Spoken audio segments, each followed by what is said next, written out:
Bom dia, igreja. Muito bom estarmos juntos, mais uma vez, dando sequência à nossa série. Hoje nós vamos continuar falando sobre a resposta, eis o Cordeiro, e hoje vamos olhar para o livro do Êxodo, Na semana passada, o André conduziu a gente a uma reflexão sobre parte do livro de Gênesis, o livro das origens, o livro do princípio, como nós o conhecemos. E esse é um livro importante porque mostra este Deus começando a se envolver com a história humana e trazendo o seu plano de redenção para esta dimensão do envolvimento dele com pessoas. Os 11 primeiros capítulos de Gênesis mostram a criação, mostram no capítulo 3 a entrada do pecado na ordem da criação de Deus e a difusão desse pecado, deixando um rastro de violência, de opressão, de injustiça e de morte ao longo desses capítulos que se seguem até o capítulo 11, que termina lá com a história da Torre de Babel. No capítulo 12, Deus chama uma família, chama um homem.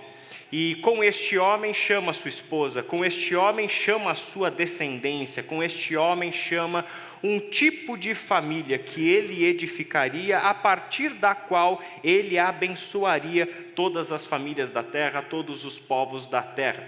Ali começa, num sentido mais claro, preciso, uma caminhada de Deus com pessoas para trazer à realidade o seu plano de redenção.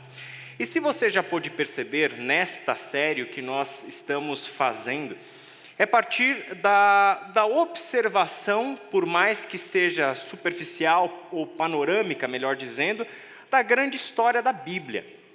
Nós chegaremos lá na celebração de Páscoa falando sobre a morte, a ressurreição de Jesus e o impacto que a morte e a ressurreição de Jesus têm sobre a nossa vida cotidiana, sobre as nossas questões do hoje. Só que esta história não é um acidente. A história da morte de Jesus e da sua ressurreição não é um acidente histórico, não é um imprevisto, não é uma história que caiu de paraquedas em outras histórias. Aquilo que aconteceu com Jesus na cruz do Calvário, bem como a ressurreição, a ascensão de Jesus, a descida do Espírito, a missão da igreja, tudo isso está dentro de um único grande plano redentor de Deus que nós conhecemos como história da salvação. Essa história da salvação é a mensagem da Bíblia, de Gênesis até Apocalipse. E quando a gente olha para essa mensagem, como se fosse uma peça em um teatro, a gente identifica com muita clareza 4 grandes atos. O ato da criação, o ato da queda, o ato da redenção e o ato da consumação. Criação, queda, redenção e consumação. A criação em Gênesis 1 e 2 e tudo o que ao longo da Bíblia se fala sobre a criação. Por exemplo, muitos salmos se referem à criação, falam da criação. O texto de Romanos, capítulo 1, fala da criação. Jesus fala da criação. Enfim, a criação como esse primeiro grande ato de Deus, onde ali está revelada o que é este mundo que Deus criou, o que é este ser humano que foi feito à imagem e semelhança de Deus para habitar com responsabilidade a criação de Deus. O capítulo 3 fala sobre a queda e os seus desdobramentos. Então, a queda e tudo que na Bíblia se fala sobre a queda faz parte desse segundo ato, que dentro de uma história seria o problema a ser resolvido, o nó a ser desatado de uma história. Assim como qualquer narrativa, a grande mensagem da Bíblia, a grande narrativa da Bíblia, apresenta para nós o pecado, a introdução do pecado e as suas consequências na história como o grande problema a ser resolvido. E este problema será resolvido nessa história. Só que será resolvido não num estalar de dedos, mas em um longo e grande plano de salvação e redenção arquitetado e executado pelo próprio Deus e que de uma forma surpreendente conta com agentes humanos, conta com pessoas a quem este Deus se revela e chama para atuar junto com ele dentro dessa história. Esta redenção, portanto, é o que está na maior parte das Escrituras, de Gênesis 12 até o final das Escrituras, nós estamos vendo o desenrolar dessa grande história de redenção, a grosso modo, com a história do povo bíblico de Israel no Antigo Testamento e a história de Jesus e a igreja no Novo Testamento. O que encaminha a gente para o problema totalmente solucionado, que é a consumação. O que é o futuro de Deus revelado nessa história. O que é esta fase final da história, onde o pecado já não existe mais, a morte já foi totalmente derrotada, e toda a restauração do plano pleno e perfeito de Deus para a vida da sua criação. Essa é a grande mensagem da Bíblia. E hoje nós vamos olhar especificamente para o livro do Êxodo, com este objetivo de entender o Deus que se revela a partir deste livro, e a gente está chamando de o Deus libertador. Antes de ler este texto, eu gostaria de trazer uma referência, uma citação, de uma obra que eu sei que, se você gosta de fazer leitura, é sempre bom ter indicação de bons livros, né? Então, se tem um bom livro para você pôr aí na lista dos livros a comprar e ler nessa semana, o livro se chama A Missão de Deus, escrito pelo Christopher Wright. Foi um dos discípulos de John Stott, que assumiu parte aí do legado ministerial de John Stott. E ele diz o seguinte neste livro, sobre o livro do Êxodo. Se perguntássemos a um israelita da época do Antigo Testamento, você é redimido? A resposta teria sido um sonoro sim. E se depois disso perguntássemos, como você sabe? Ele nos convidaria a sentar, porque é longa e emocionante a história da redenção dos israelitas. Estamos falando, é claro, da história do Êxodo. O que o livro do Êxodo nos conta é o livro basilar da identidade do povo bíblico de Israel. É ali, neste livro, que está a identidade histórica do povo de Deus, libertado por este Deus e vocacionado por este Deus para ser luz entre as nações. Vocacionado por Deus para dar sequência a este plano de salvação que Deus iniciou com as famílias dos patriarcas, que agora chegaram até a terra do Egito, e aquela família pequena relativamente, né? Uma família com 12 filhos, 70 pessoas ali e tudo mais, se torna uma nação dentro da terra do Egito. Se torna um povo volumoso a ponto de preocupar o Egito, de inspirar preocupações no faraó, no rei de todo o Egito, caso este povo se aliasse a povos inimigos, vizinhos em uma situação de guerra e se voltasse contra o Egito. Ele sabia que tal era o volume deste povo que certamente o Egito seria derrotado em caso de guerra se por alguma razão os israelitas se aliassem a inimigos do Egito. Essa história do Êxodo, portanto, marca a história desta libertação, que é mais uma etapa dentro deste grande plano de redenção. E qual é a importância do livro do Êxodo? Christopher Wright diz assim: o Êxodo, de fato, é o nosso principal modelo da ideia divina de redenção, não só no Antigo Testamento, mas mesmo no Novo. O Êxodo, no Novo Testamento, é uma das chaves que nos ajudam a compreender o significado da cruz de Cristo. O livro do Êxodo, portanto, ele fala conosco para muito além apenas da identidade histórica do povo bíblico de Israel, que já não tem uma conexão tão direta com a gente hoje. Mas ele nos fala porque o Êxodo se torna como que uma chave de leitura, um meio a partir do qual podemos entender este plano de redenção na sua totalidade. Um exemplo disso, de quando falamos no Êxodo do Novo Testamento, é que Jesus celebrará a Páscoa com os seus discípulos. E quando Jesus celebra a Páscoa com os seus discípulos, dentre todas as festas judaicas, e era um povo festeiro esse, né? De todas as festas judaicas, é a Páscoa que será celebrada e ressignificada por Jesus quando celebrada com os seus discípulos. E quando Jesus celebra a Páscoa com os seus discípulos, na Páscoa sendo ressignificada com a nova aliança feita no sangue do Cordeiro para o perdão dos pecados e a reconciliação de todas as coisas com o Pai por meio do seu sacrifício, nesta Páscoa ressignificada, Jesus está trazendo à memória do seu povo um padrão divino de atuar, um modelo divino de atuar, em que a ação de Deus é a ação libertadora de todos aqueles que estão escravizados. Na história do Êxodo, a escravização literal pela mão poderosa do faraó, o rei de todo o Egito. Em um sentido mais amplo e atemporal, a escravização do ser humano pelos poderes do pecado e da morte. Deus é Deus libertador, e a sua qualidade de libertador começa a ser plenamente visualizada na história bíblica dentro do livro do Êxodo. Para a gente entender um pouquinho mais isso e ver como o próprio Êxodo trata essa questão, eu quero convidar você a abrir sua Bíblia em Êxodo capítulo 6, e nós leremos a partir do verso 5. Leremos alguns versículos desta passagem, porque essa passagem nos mostra com muita clareza como Deus é revelado dentro da história do Êxodo e, portanto, está fixado, gravado na identidade da experiência do povo de Israel com Deus. E então faremos algumas considerações sobre como essa história chega até nós. Vamos começar a leitura em Êxodo capítulo 6, versículo 5. Diz assim o texto: Esteja certo de que ouvi os gemidos dos israelitas que agora são escravos dos egípcios, e me lembrei da aliança que fiz com eles. Portanto, diga ao povo de Israel: eu sou o Senhor.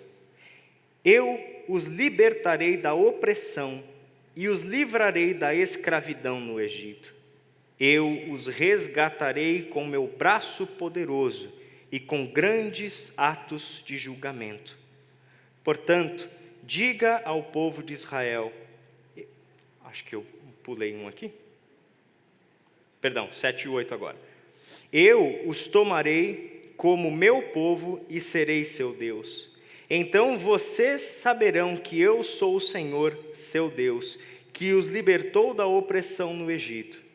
Eu os levarei à terra que jurei dar a Abraão, Isaque e Jacó. Eu a darei a vocês como propriedade. Eu sou o Senhor. Até aí. Vamos orar juntos? Pai querido, estamos diante da Tua palavra com o desejo de compreendê-la, com o desejo de vivermos essa história. Inspirados, Senhor, pelo Senhor, inspirados pela presença viva do Teu Espírito nas palavras que lemos e em nossas vidas, hoje, aqui e agora. Sabemos que as Tuas palavras, Pai, são verdadeira instrução e sabedoria para a nossa vida. E é assim, Senhor, que nós nos aproximamos delas, sabendo, Senhor, que por meio delas o Senhor nos conduz, o Senhor nos forma, o Senhor nos dá o que pensar, o Senhor nos dá instruções sobre como viver e agir. É em nome de Jesus que oramos. Amém. A primeira característica de Deus que aparece nesse texto, lá no capítulo 6, quando o Senhor está falando com Moisés, neste processo inicial da ação dele para libertar o seu povo, é dizer que esteja certo de que ouvi os gemidos dos israelitas que agora são escravos dos egípcios, e me lembrei da aliança que fiz com eles. Eu gosto disso. Deus ouve e Deus age. Os ouvidos de Deus não estão tapados que não possam ouvir. Os olhos de Deus não estão fechados que não possam ver. Aliás, essa característica de Deus na revelação bíblica no Antigo Testamento é uma das grandes marcas distintivas entre o Deus de Israel e os ídolos. Porque os ídolos têm olhos, mas não veem. Têm ouvidos, mas não ouvem. Têm boca, mas não falam. Têm mãos, mas não fazem absolutamente nada. O Deus de Israel, por um outro lado, é Deus que tem ouvidos e ouve. É Deus que tem olhos e vê. E é assim que Deus começa, inclusive, a se revelar a Moisés no início do livro. Moisés, eu vi a opressão do meu povo na terra do Egito. Moisés, eu ouvi o clamor dos oprimidos. E saiba de uma coisa, Moisés, agora eu desci para libertar o meu povo. Eu desci para libertar o meu povo. Ele é um Deus que ouve, Ele é um Deus que vê. e Ele é um Deus que age. E essa é uma característica que vai marcar toda a história, toda a caminhada do povo bíblico com o seu Deus, na consciência de que a nossa realidade, qualquer que ela seja, e em qualquer momento da história, não está oculta aos olhos de Deus. Não há clamor silencioso demais que não possa ser ouvido por este Deus. Não há sofrimento escondido demais que não possa ser visto por este Deus. E não há opressão violenta, severa, ou dura demais que não possa ser alvo do braço forte do Deus libertador. É assim que o povo vai conhecer o seu Deus. Eu sou o Deus que ouviu o grito dos oprimidos. Eu sou o Deus que viu a opressão, e eu sou o Deus que desceu para libertar. O texto fala algo, essa parte tudo bem, mas ele fala um negócio que deixa a gente meio, com uma pulga atrás da orelha. Como assim eu me lembrei da aliança que eu fiz com eles? Acaso Deus tem problemas de amnésia? Acaso Deus pode se esquecer como nós esquecemos? A gente tem até salmos, que dizem assim para nós, olha, uma mãe pode até se esquecer do seu filho, mas eu jamais me esquecerei do meu povo. A gente sabe que Deus se lembra, que Deus não tem problemas de amnésia e etc. Esta incompreensão nossa diante do texto é porque nós lemos esta passagem com a nossa mente de hoje. E na nossa mente de hoje nós já temos a clareza, pela própria Escritura, pela própria experiência, por 2000 anos de interpretação cristã das Escrituras, que Deus não se esquece de nada, Só que nesse momento da história, nesse período em que este povo está vivenciando essas histórias, era plenamente comum entender que Deus se esquecia. E a maior prova para eles de que Deus se esquece é o fato deles estarem sendo escravizados na terra do Egito. Ou seja, para este povo neste período, se nós estamos aqui, trabalhando forçadamente, como escravos deste tirano, deste faraó, rei de todo o Egito, que se intitula um Deus e que é adorado como um Deus. Se nós estamos aqui vendo a brutalidade de ordens que manda com que meninos recém-nascidos sejam mortos ou jogados no rio, se nós estamos aqui experimentando esta dura realidade, só pode ser porque o Deus dos nossos antepassados nos esqueceu aqui. Porque este Deus não se lembra de nós. Esta é a razão pela qual Deus se apresentará ao seu povo assim. Eu me lembrei da aliança que tenho com vocês. Eu me lembrei que eu tenho um pacto com vocês. Eu me lembrei da minha promessa. E chegou o tempo, Israel, de eu libertar vocês da terra do Egito. De eu trazer o juízo sobre estes que hoje lhes oprimem. Chegou o tempo. E eu vou fazer cumprir entre vocês, na sua geração, nos seus dias, essa promessa. O texto segue no verso 6, apresentando esta característica agora com um termo, com uma expressão. Eu os resgatarei com o meu braço poderoso e com grandes atos de julgamento. Deus está trazendo a antecipação ali de que a intervenção de Deus para libertar o seu povo da terra do Egito não será pacífica, mas será em meio a confronto, será em meio a juízo, será Deus trazendo juízo sobre uma nação opressora, será Deus tirando o seu povo da terra do Egito, e ao fazer isso, ao cumprir a sua promessa, ao fazer valer a sua aliança, este Deus trará o juízo sobre a terra do Egito e sobre a maldade que está perpetuada a partir das loucuras, dos horrores, das insanidades, das leis e das ações do governo do Egito. Eu trarei o juízo sobre eles. Mas eu gosto dessa expressão e ela merece o destaque. Eu os resgatarei. Deus é resgatador. O texto original aqui fala, a expressão usada é Goel. Goel, em hebraico, é não apenas uma palavra comum no sentido de resgatador ou redentor. Essa é a tradução. Mas essa palavra, Goel, lá no hebraico, ele traz a ideia de algo que fazia parte da lei civil, da ordem social. Um resgatador, pela lei, era alguém que se tornava responsável pela redenção, pela libertação, pela redenção de uma família ou de uma parte da família, quando o nome da família ou a propriedade da família estivesse em risco. Então, por conta, por exemplo, de sucessivas más colheitas, essa família entra em endividamento, essa família entra em problemas financeiros. E esta família está para perder as terras, está para perder a sua fonte de sustento por causa das suas dívidas. O resgatador é um parente próximo desta família. E ele é acionado. E ele tem o dever, ele tem a responsabilidade como resgatador de não permitir que aquela família perca a sua fonte de sustento, perca a sua terra por causa das suas dívidas. Então o Goel assume a responsabilidade por aqueles que já não têm mais alternativas.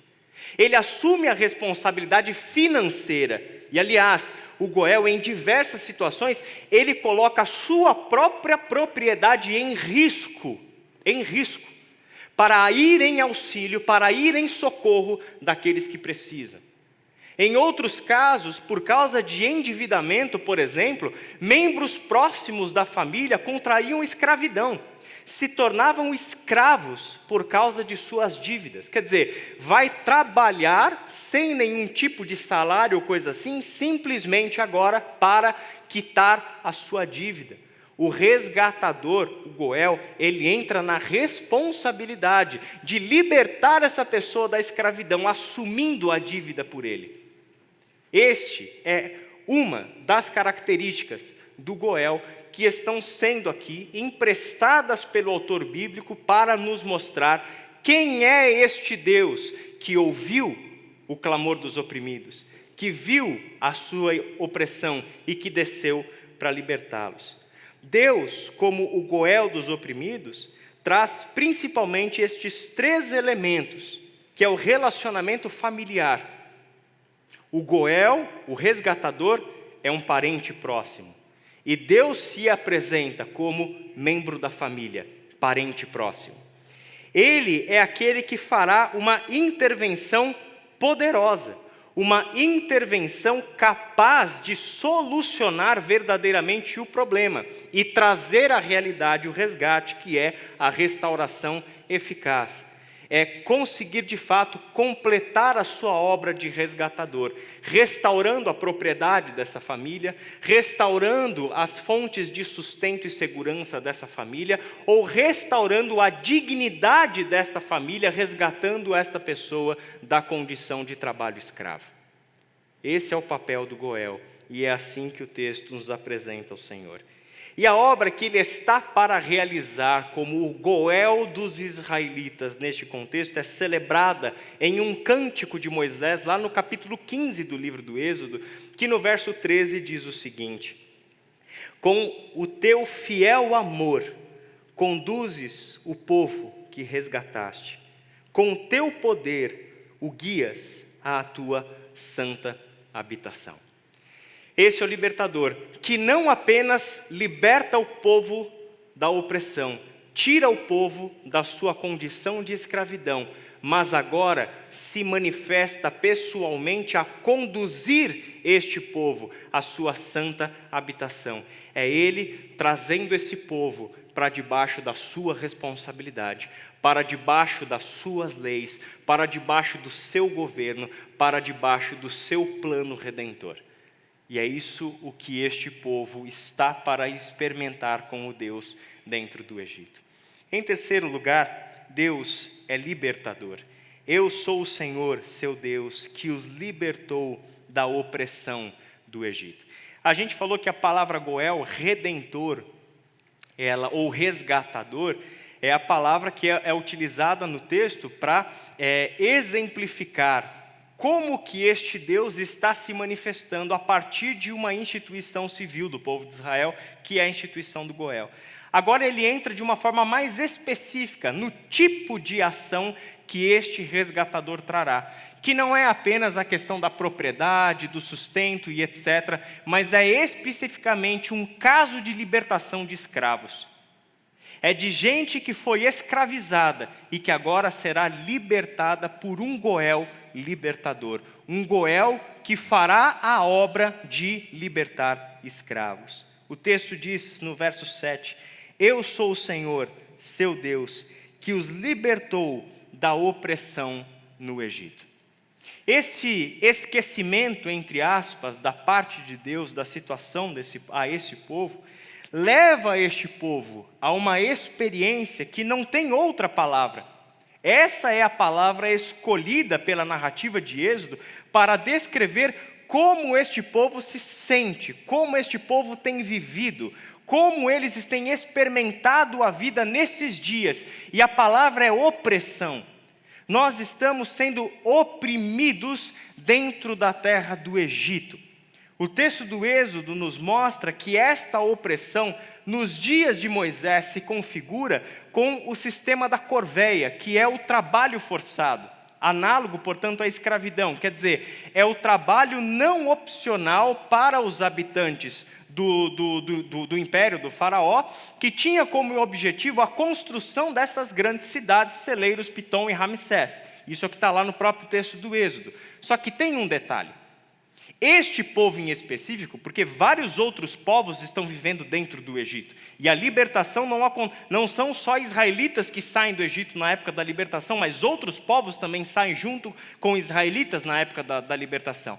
Então, o que tem aqui? Nesse sistema de corveia, existe um agravante, que é o fato de que o povo bíblico de Israel era numeroso. E o faraó, desde o início, está querendo resolver o problema da fertilidade desse povo. O povo adorava fazer a festa e o resultado das festas eram filhos, e mais filhos, e mais filhos.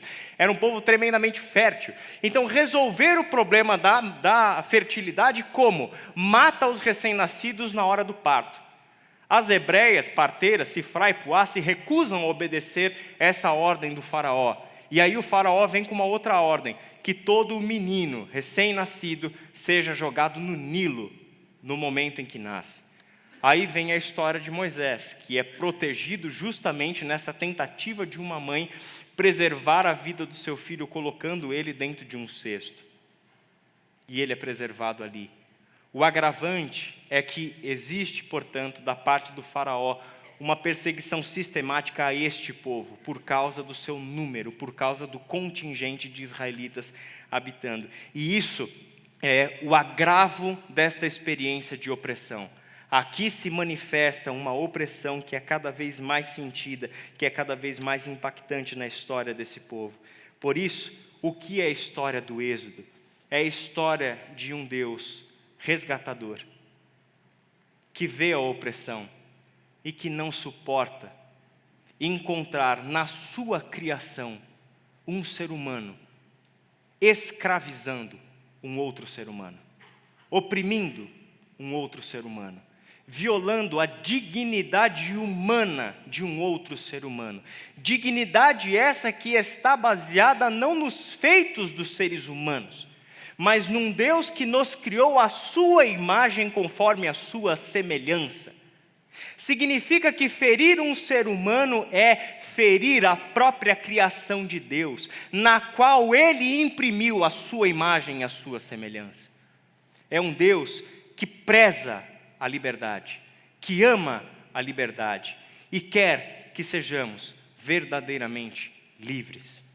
A história da libertação começa com uma história literal, histórica de libertação, que é esta história dos israelitas sendo libertados da opressão no Egito. E por fim, esse texto nos mostra que Deus é fiel, que Deus é fiel. Essa é uma outra qualidade deste Deus que marca a experiência do povo de Deus com Ele. O texto diz no verso 8: eu os levarei à terra que jurei dar a Abraão, Isaque e Jacó, e a darei a vocês como propriedade. Eu sou o Senhor. Quer dizer, eu me lembrei da aliança que fiz com vocês. E ao me lembrar da aliança que fiz com vocês, o que eu trago também à memória? É que eu jurei aos seus antepassados lhes dar uma terra, aonde vocês poderiam habitar, aonde a partir desta terra Ele cumpriria o seu plano redentor, até que a terra deixasse de cumprir a centralidade no seu plano, para que o Messias assumisse essa posição. E ali, a partir deste outro momento da história da redenção, o povo de Deus seria enviado a todas as terras e a todas as localidades com a mensagem da redenção em Cristo Jesus. Mas aqui está a etapa do plano a ser cumprida. Eu os levarei à terra que jurei dar a Abraão. Se tem uma característica, gente, que o povo de Deus faz questão de mostrar com as suas palavras e com as suas ações, é a sua fidelidade. É a sua fidelidade. Dizer que Deus é fiel é dizer que Deus é Deus. E a sua palavra não falha. E as suas promessas não se perdem pelo caminho. E as suas promessas se cumprem uma a uma dentro do seu plano de redenção.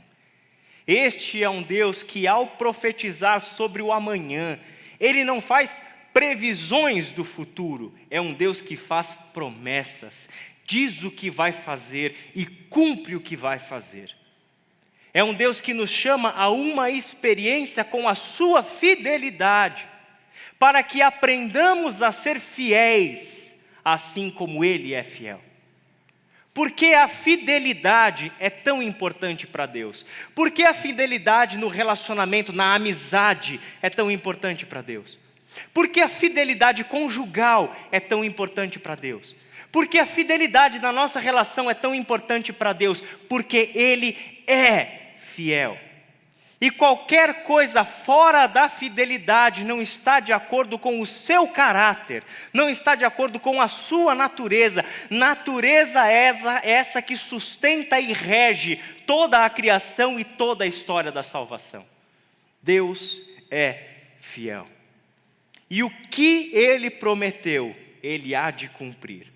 Agora tem um detalhe.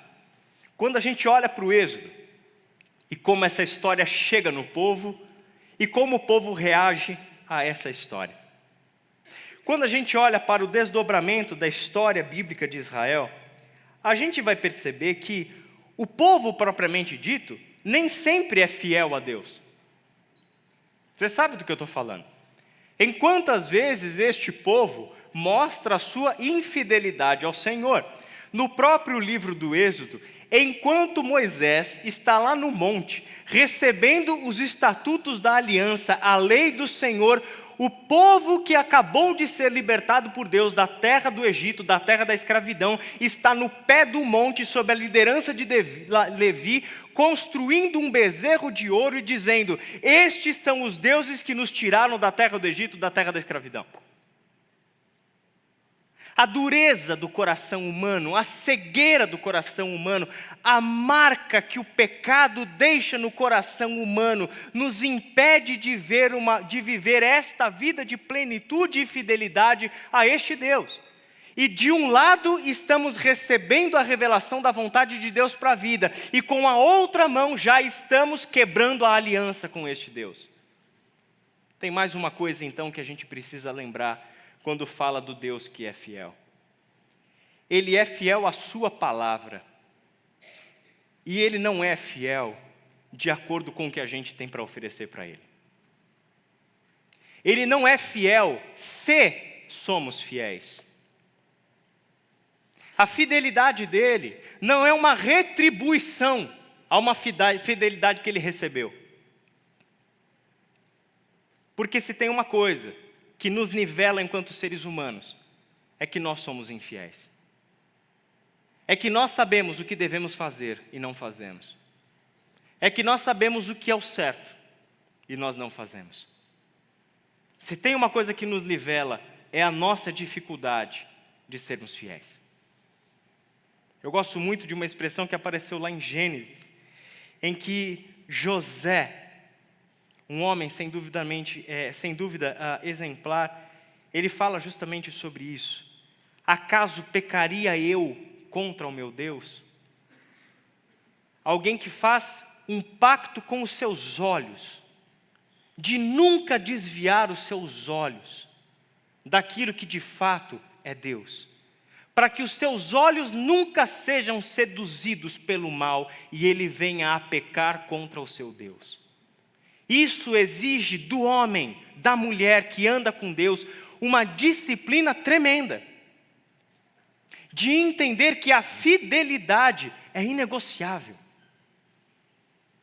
de que nós não estamos à venda, de que o Deus que nos libertou é o nosso Deus, e eu jamais me prostrarei a nenhum outro Deus, por mais que estes outros deuses possam me oferecer prazeres, bens, bem-estar de vida, dinheiro, poder, riqueza ou qualquer outra coisa. Não há nada que faça eu me afastar do Deus que me libertou da terra do Egito, da terra da escravidão. E se tem uma coisa que esse povo vai descobrir, é que ser liberto por esse Deus não é ser levado de uma hora para outra a um mar de rosas. Mas o que tem entre o ato libertador e a entrega da promessa são 40 anos de deserto. São 40 anos de deserto. Onde esse povo não vai ter variedades para comer, não tem buffet, é maná e codornizes, e só, por 40 anos.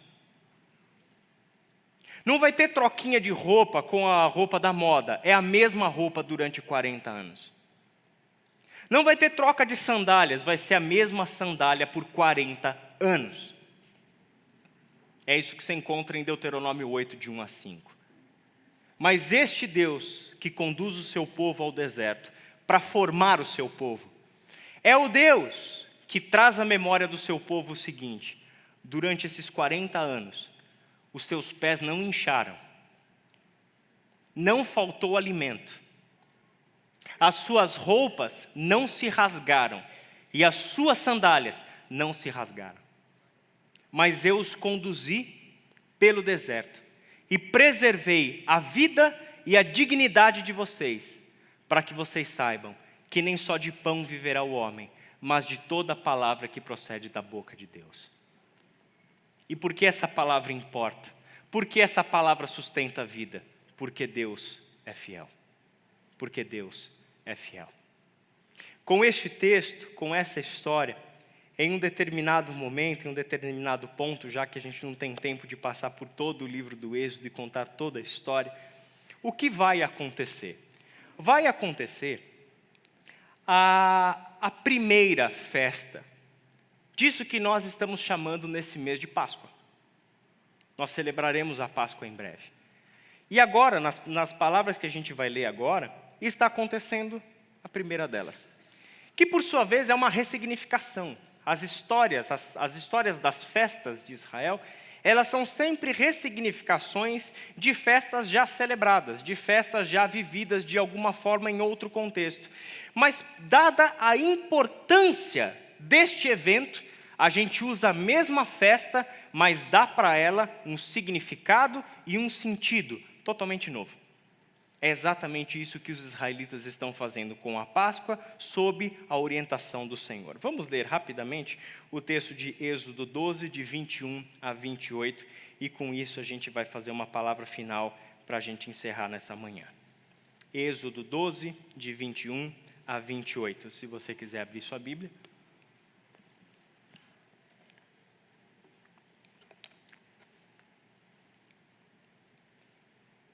O texto diz assim: Então Moisés convocou todas as autoridades de Israel e lhes disse: Escolham um cordeiro ou um cabrito para cada família, sacrifiquem-no para celebrar a Páscoa. Molhem um feixe de hisopo no sangue, que estiver na bacia e passem o sangue na viga superior e nas laterais das portas. Nenhum de vocês poderá sair de casa até o amanhecer. Quando o Senhor passar pela terra para matar os egípcios, verá o sangue na viga superior e nas laterais da porta, e passará sobre aquela porta, e não permitirá que o destruidor entre na casa de vocês para matá-los. Obedeçam a essas instruções como decreto perpétuo para vocês e para os seus descendentes. Quando entrarem na terra que o Senhor prometeu dar a vocês, celebrem essa cerimônia. Quando os seus filhos perguntarem o que significa esta cerimônia, respondam-lhes: é o sacrifício da Páscoa ao Senhor, que passou sobre as casas dos israelitas no Egito e poupou nossas casas quando matou os egípcios. Então o povo curvou-se em adoração. Depois os israelitas se retiraram e fizeram conforme o Senhor tinha ordenado a Moisés e Arão. Essa é a Páscoa primeira, que ressignifica o que eles conheciam sobre uma celebração onde se faz um churrasco com aquele cordeiro, onde um cordeiro não apenas é morto para servir de refeição, mas a ideia de sacrifício está sempre a ideia de um ritual religioso. Aqui você tem uma instituição de uma lei para mostrar que um sangue está sendo derramado para que vidas sejam preservadas. Que há um derramamento de sangue de um cordeiro que está para acontecer. E este derramamento de sangue, com este sangue passados nos umbrais da porta, na parte superior da porta, é a marca, é o sinal que aquelas pessoas que estão dentro daquela carne, da casa, estão comendo da carne daquele cordeiro. E estão marcadas pelo sangue daquele cordeiro. E aquelas pessoas dentro destas casas são aquelas que estão sendo redimidas pelo agir libertador de Deus. Eu não preciso nem traçar os paralelos com o que nós conhecemos como Páscoa e como o sacrifício de Jesus por nós. Mas é justamente aqui que está a razão de todas as festas. A celebração de Jesus com os seus discípulos é dizer para os seus discípulos o seguinte: Deus está fazendo de novo o que Ele já fez no passado. Deus viu a opressão de vocês. Deus ouviu o clamor humano por libertação.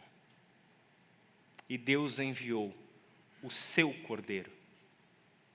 Deus enviou o seu sacrifício, para que pelo seu sangue vocês recebam a vida. Para que pelo seu sangue vocês sejam conduzidos à promessa. Para que pelo seu sangue vocês continuem essa história. Porque a história de vocês não será esquecidos na terra do Egito e na terra da escravidão.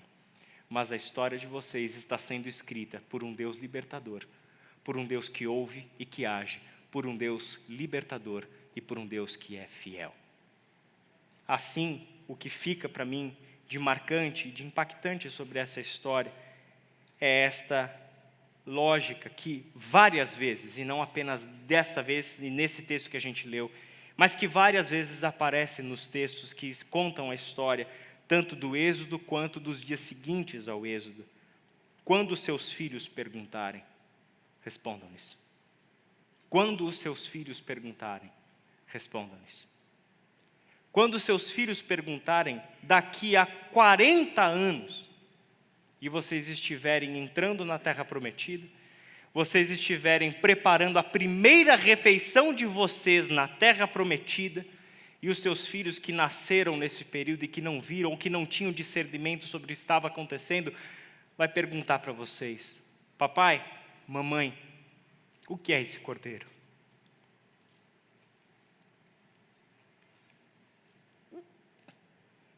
O que é esse sangue? O que são esses pães sem fermento?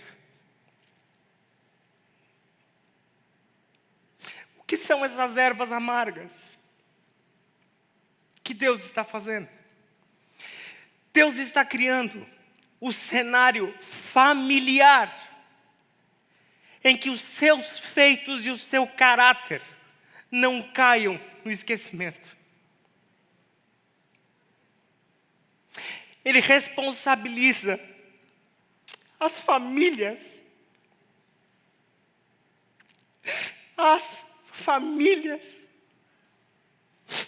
a contarem de geração em geração quem é o Senhor, quem nós éramos, de onde nós fomos tirados, como fomos redimidos e como que essa história marca a nossa identidade, porque essa é a nossa história, porque essa não é uma história entre as outras histórias, porque essa não é uma historinha que compete com as outras historinhas, porque o único Deus que nós conhecemos não é o faraó, não é o rei da Babilônia, não é o dinheiro, não é o poder, não são ideologias. O único Deus que nós conhecemos é o libertador. E essa é a nossa história, e essa história é a história na qual devemos habitar. Não apenas saber de cor, mas habitar essa história, viver essa história, de modo que os nossos filhos encontrem no nosso viver diário uma vivência com o Deus libertador e obediência aos seus estatutos. É a história da libertação, porque essa agora é a tua história, meu filho e minha filha. Foi aqui que nós nascemos. Foi aqui que Deus nos deu uma identidade. Foi aqui que Deus nos deu um propósito para viver. Um propósito real. Não os propósitos que vêm das seduções do mundo, mas um propósito real de ser um povo escolhido por Deus para ser luz entre as nações. Para ser um povo que vive para proclamar a graça desse Deus. É aqui que nós nascemos, e é aqui que nós encontramos a nossa razão de ser. É com essa experiência que esse povo pode cantar ao Senhor, dizer ao Senhor, obrigado, Jacida, que esse povo pode cantar e dizer ao Senhor, de geração em geração, tua fidelidade se estende de uma geração a outra, duradoura, como a terra que estabeleceste. O que leva um povo a cantar isso para Deus, o que leva um povo a afirmar isso para Deus, não é uma convicção doutrinária, mas é uma experiência de vida com o Deus fiel. Mas é um caminhar com um Deus fiel, que experimenta a sua fidelidade, se estendendo de uma geração a outra geração e duradoura, como a terra que o próprio Deus estabeleceu quando criou. Que a graça de Deus esteja sobre nós como sua igreja, especialmente nesses dias,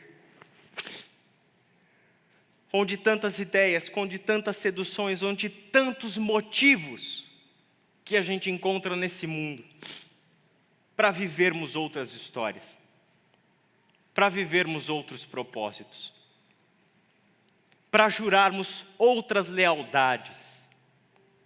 Que a história do Deus libertador seja sempre um sinal vivo na nossa memória, de quem é o Deus que nos deu um nome, quem é o Deus que nos chama de sua família, quem é o Deus que nos deu um propósito, pelo qual vale a pena a gente viver. Que Deus nos abençoe.